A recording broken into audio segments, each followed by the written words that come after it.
First down. 1st and 10 at the 47-yard line.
So in Saints territory now. Here's 1st and 10 at the 47. And now Waller going to have a chance to run this. And he's taken down inside the 30. Another big gainer that time. This one goes for 19 yards. Raiders first down. 1st and 10 at the 28-yard line.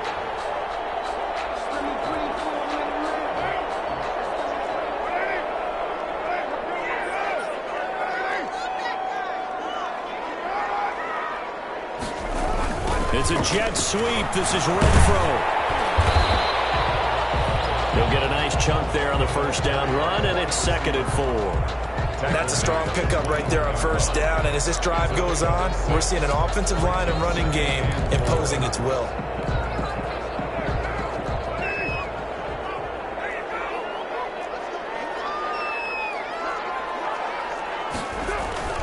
On 2nd down and 4. Caught. And this is caught by Witten, the tight end. And he'll get it down this time to the 17. A gain of 5, good enough for the 1st down. But my eyes are still adjusting to the sight of Jason Witten in a Las Vegas Raiders uniform, but times change in the NFL, and guys would like to play. They find ways to continue their careers.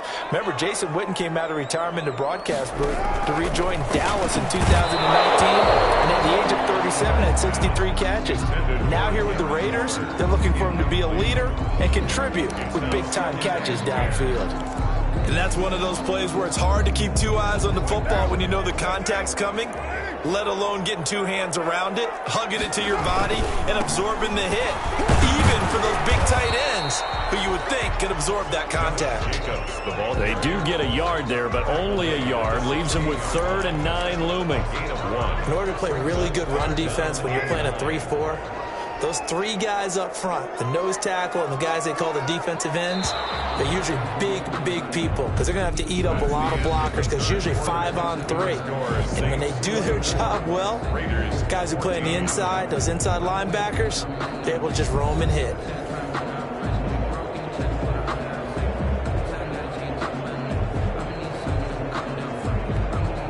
The Raiders on 3rd down. They've converted 4 times out of 6. Not bad. This is 3rd and 9.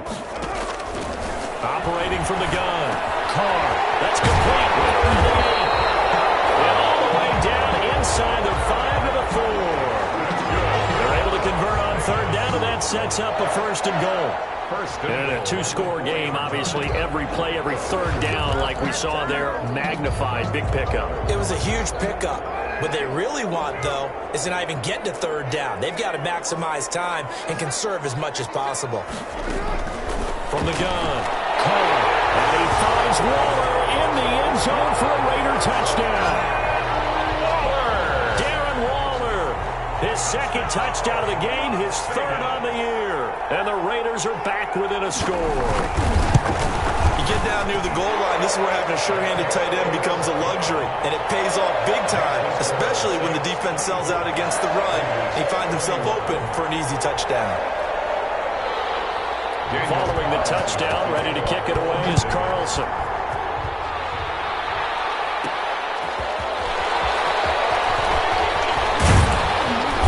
And he's up across the 25 and down at the 28.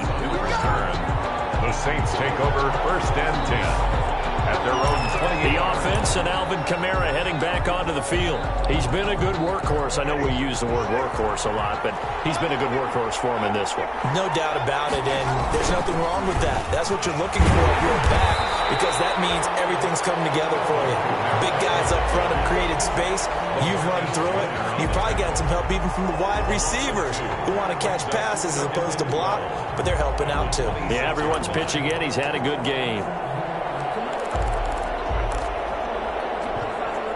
Behind the chain, 2nd and 12.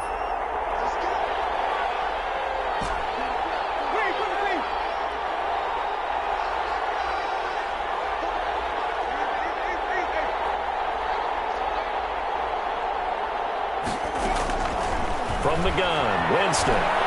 Flushed out right. And Thomas has it.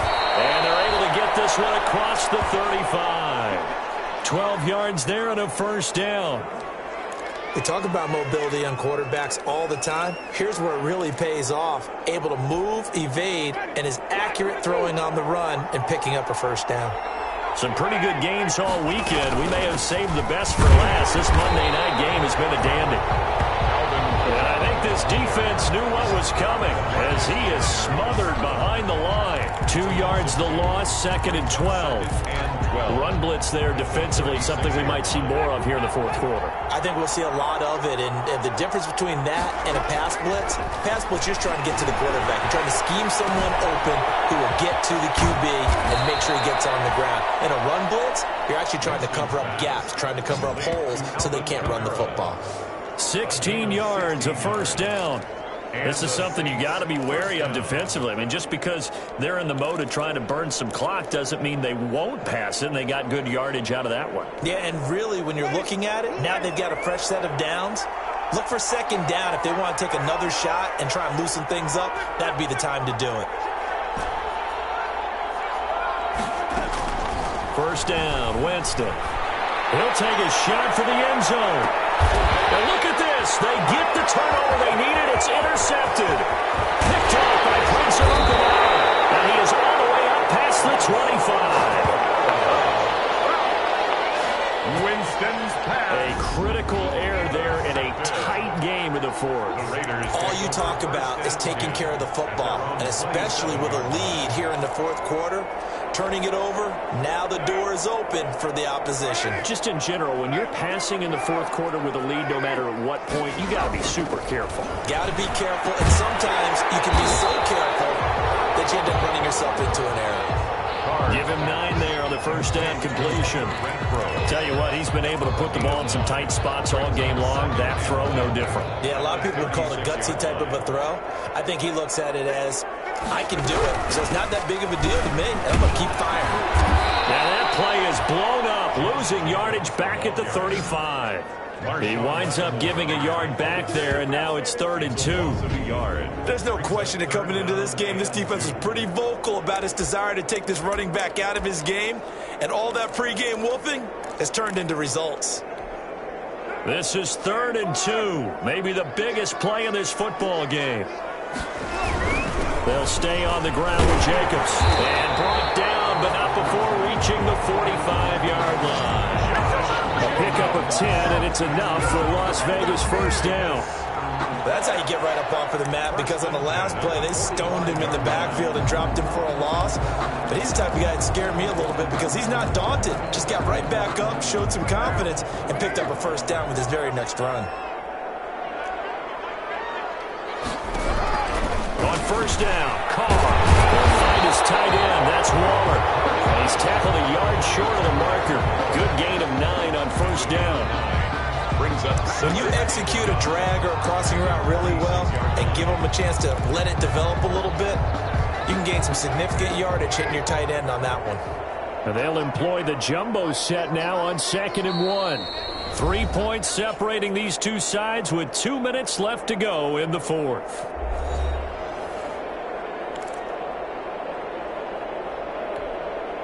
So it's Raider football as we get you reset. And let's see what they've come up with offensively after having time to talk it over.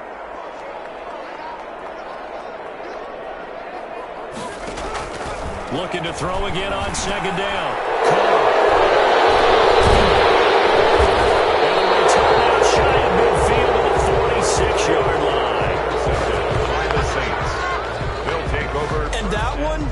Oh, it's going to hurt big time. You're in the 2-minute drill trying to get your guys down the field, and it's looking like they're going to come up just short, as this is definitely not his best throw, and it'll wind up being intercepted. They've got good starting field position as they come up here 1st and 10 at their own 46. They'll try and run some clock here as they keep it on the ground. Whistles now and a timeout. So defensively, they burn it here with 1:51 left.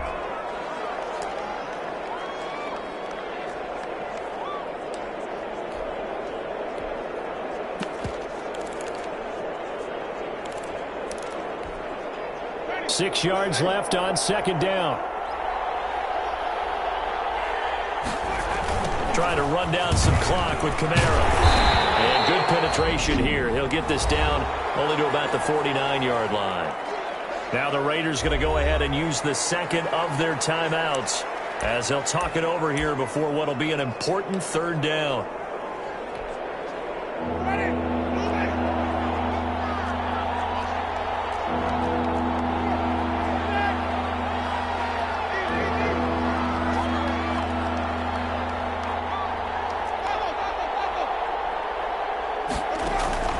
Now Winston. And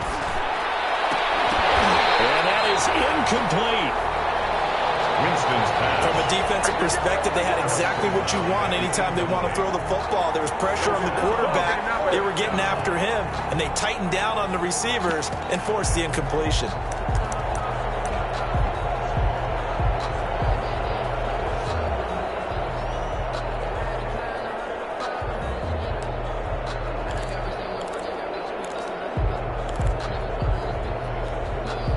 And here's a big one now. Trying to hold this lead. They're going to go for it here on fourth down.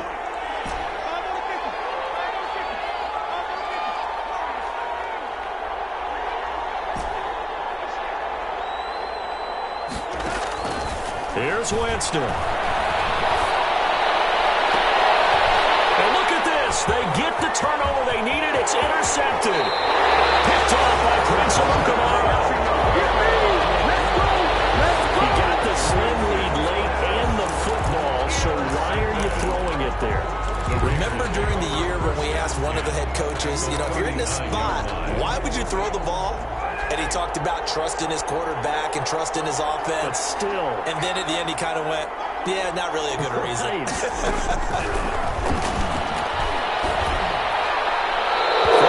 First down, but this one lines up to be incomplete.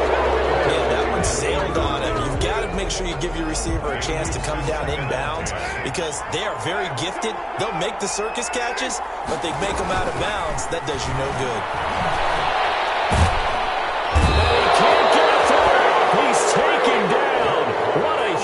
Play at this point in the game. Sheldon Rankins abruptly ends that play with a sack. Now Charles dealing with a third and long. They'll have to try to go back to the air again, and this time avoid the sack. Certainly hard to try to establish momentum when all you're doing is going backwards, not protecting the passer, and he gets dumped on his backside. 17 yards. So a big one coming now for Daniel Carlson. This to tie things up in the final minute. Field goal. A 49-yard attempt. The kick by Carlson is good. And that will tie this game here in the final minute of play. So a big kick to get this back to even. Yet now the worry is, did you leave too much time on the clock? Because another field goal the other way, that does you in. You're exactly right. You didn't get it to overtime yet. So now as a defense, you got to think to yourself, you can't play prevent defense and just give up big chunks of yardage in front of you, but you also can't let anyone behind you. So you sit right on the line between the two, play the best defense you can, and not make it easy for them to move the ball downfield. The New Orleans offense set to take over. They've got work to do, but they do still have a bit of time here. And they've got to feel comfortable with that, but they have all their play sequences called. If they get out of bounds, that allows them to huddle and call another play, but if they don't, let's hurry up to the line of scrimmage and either spike it and stop the clock or continue to move it downfield in order to try and get in range and win this game. See if they can do just that. At the 34-yard line.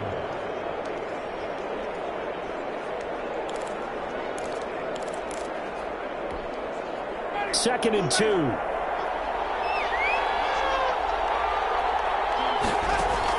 Winston.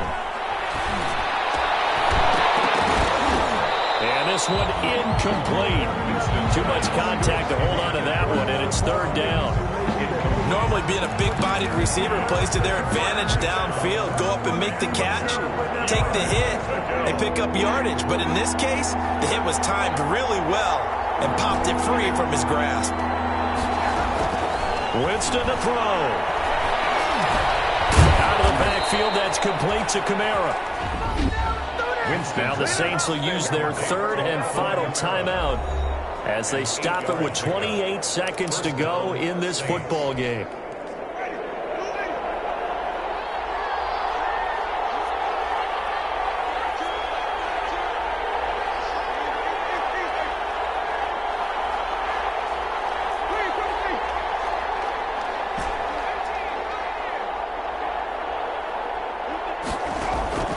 Jameis now on first down. He's going to fire one deep, middle of the field. And that's going to be incomplete. Too tough to hold on to that one. It's second down. As his old brain remembers, when I see 5 wide receivers on the field as a defender, I know the ball's coming out hot. They expected it and got there and popped it free.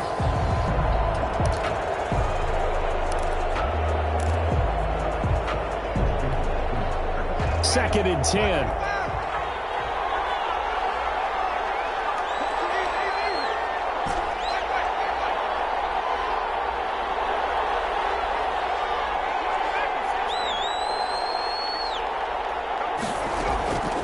They'll throw again. Winston. And he can't get a throw away. He's taken down. And we've got free football. 4 quarters done, and we're dead even. We'll have overtime. And here in overtime, if the team that receives the ball scores a touchdown, it's over. If they don't, we can still have some more football. That's exactly right. If they go down and kick a field goal, the other team gets a possession to either match it or score a touchdown to win the ball game. If both teams kick field goals, the next team to score wins. But if the receiving team throws a pick six or fumbles the ball and it gets picked up by the defense and they score, the game is over at that point.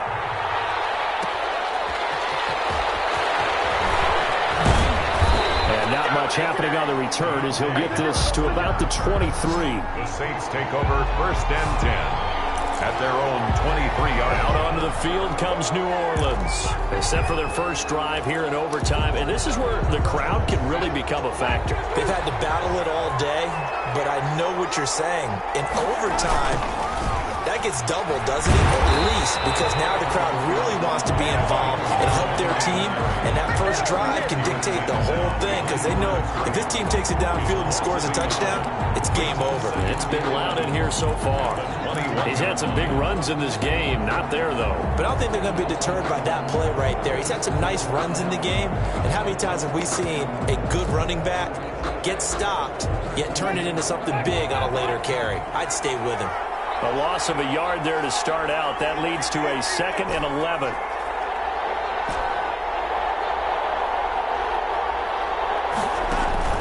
Now the first throw in overtime for Winston. It's a short one here, complete to the tight end. And he's brought down, getting this one up to about the 35. Give him 14 on that one and a first down. Charles, you get into these overtime situations, that's not a bad guy to dial into. Well, when you have to have plays, especially in a spot as you just described, we're in OT, you've got to go to the guys you can trust and you know are going to make the plays. Well, they say it's not the X's and the O's, it's the Jimmies and the Joes. Now a throw here to his running back. And he is out of bounds inside the 35. A very nice pickup of 33 yards. And how about that? So many times the big play is what does it in overtime. They got one there, move the ball past midfield, and now you know they're on the move, looking to score the game-winning touchdown because a field goal won't finish the game. So the big play changes the complexion of things. Here's 1st and 10 just outside the 30. And only able to get 2 here, stopped at the 30. I don't want to overhype it, but this is a big early season game, especially an overtime win. That could give you a big boost going forward in the season. It certainly can, and I don't think you're overhyping it because cliches go out the window when you start to play overtime. And you're right, the winner of this game now, that's an extra boost moving forward, and it actually is an extra hurt for the team that loses because normally you shake it off, but in this situation, it lingers a little bit longer. Oh, and it's intercepted. Picked off by Jeff Heath. And to the 12. That's where it stops. The return is halted at the 12-yard line. A costly mistake here in OT. And you know what they say when you throw an interception like that in overtime? You don't usually get a chance to throw a second one. I mean, I'm not sure the analytics on it. Let's ask Marvin, our statistician, to ring that down for us. That's typically how coaches and teams feel about it. If you throw one, you likely cost yourself the game. They go over the middle, and it's complete to start the drive. And able to get it across the 20 before they get to it. It'll be a gain of 10 to start the drive out by a few inches. That'll be a first down. Well, that certainly has to feel good. It's not all the time that the play caller should get all the credit. Sometimes I think in the huddle the quarterback just says, hey, who's going to make a play for me? I just need something right here. And the end result there, nice first down. Drive keeps moving.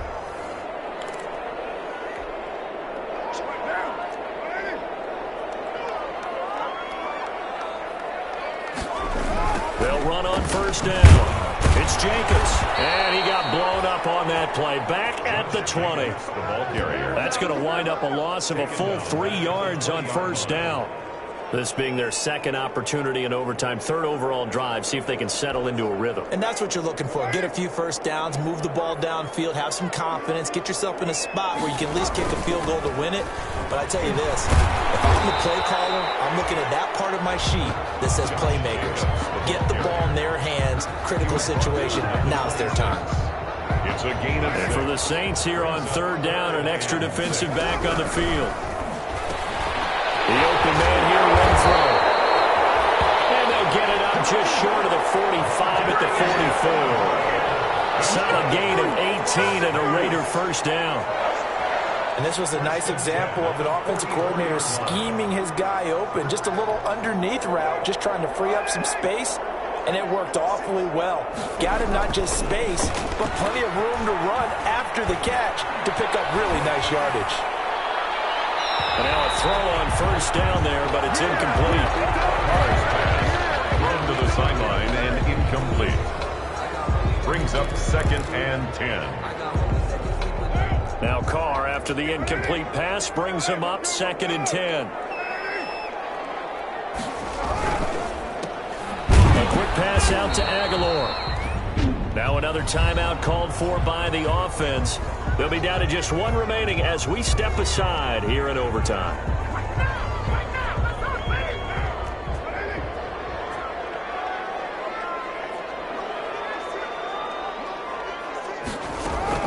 Throwing his Carr on third down. Got his man complete over the middle. It's Jacobs.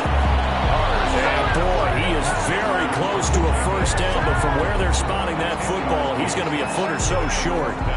Well, it wasn't a big strike, but that completion put them in really great range. What do we have now, 4th and inches? Yeah, it's not more than a half a foot. You know what I would do here? You would always go for it. I'm one of those guys. The Saints coming out now to take the field. Neither team scored yet. Now we go to sudden death. Next points win this game. How about the tension right now? It is ratcheted up, isn't it? I mean, now whatever happens, points are scored. That's your ball game. Can't wait to see the defense now. Do they get a little more aggressive in order to not let a team just drive the ball easily down the field? Got to be careful, though, right? Yeah, if you're too aggressive, you just give up something easy and cheap. But some defensive coordinators, they'd rather take a stand that way as opposed to being nickel and dime down the field. So they had the big loss on that first down pass play and facing a 2nd and long.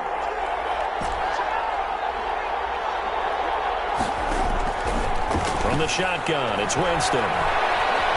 Forced out to his left. He's going to take off with it. And he'll get this up past the 25 before he's out of bounds. Give him 9 on the play. And just like that, it's third down. And it's third down.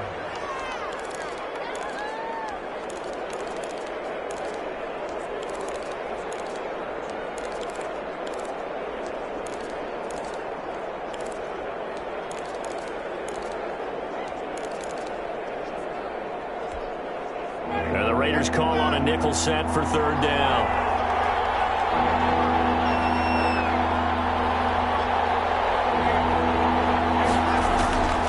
Jameis to throw it. He's going to fire one deep over the middle. Oh, and it's intercepted. Picked off by Jeff Heath.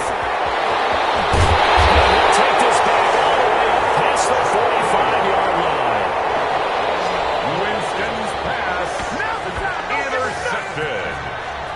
The Raiders take over 1st and 10 at their own 46-yard line.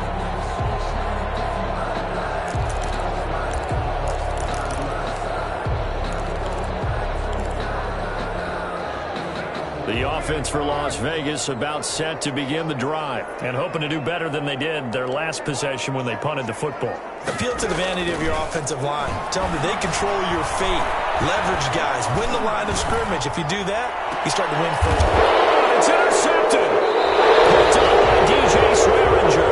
And they have the football and will set up shop at the 33-yard line. Well, how about this? The very, very rare tie that we just witnessed. Hard to believe. You don't see it.